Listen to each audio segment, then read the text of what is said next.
Hi, this is Travis Shaw with the Virginia Piedmont Heritage Area, continuing our journey today through the village of Aldie, and specifically continuing our examination of the Battle of Aldie, which occurred on June 17th, 1863. At our last stop, Anne-Marie described kind of the beginning of the fighting as Federal cavalry first appeared in the village on the morning of the 17th in an effort to push the Confederate cavalry west along the turnpike and out of the way so that they could get to Robert E. Lee's army.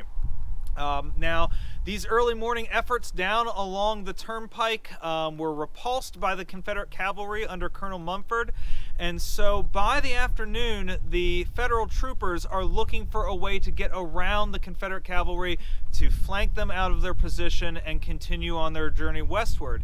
And that is going to bring the Federal cavalry right up the Snickersville Turnpike, where I'm standing right now.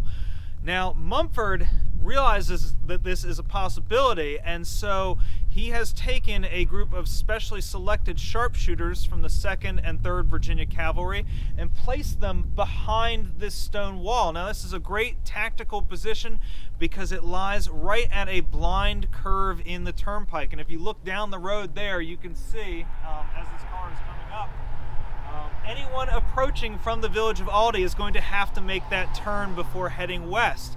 And so he has his sharpshooters here, he has artillery up on the hill.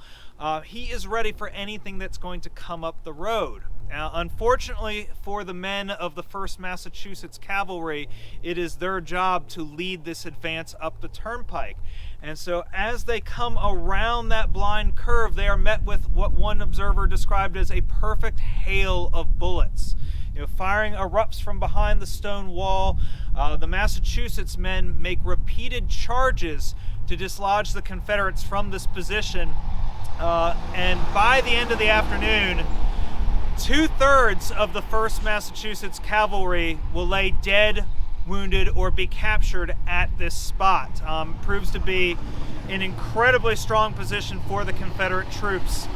They will continue to hold out here through the afternoon against repeated attacks by Judson Kilpatrick's Union cavalry coming up the road, and it's only very late in the day when the 1st Maine Cavalry manages to flank them through these fields off to my left and finally drive them from this position. So by the end of the day, Mumford has done what he set out to do. His job is to delay the Union cavalry as long as possible, and this position is going to be key to that. This position also is key to the memory of the war for the survivors of the 1st Massachusetts Cavalry. This becomes one of their bloodiest encounters of the war, and this spot in particular is memorialized in 1888 by the veterans of the 1st Massachusetts, making this one of the first Union monuments to be erected on Southern soil after the Civil War. Now, much of the battlefields that were involved in the battles of Aldie, Middleburg, and Upperville have been preserved largely through the efforts of a number of our partners, including the American Battlefield Trust, who work very closely in conjunction with Nova Parks. So if you'd like to learn more about the Battle of Aldie, Battle of Middleburg, and Upperville, please look up those organizations.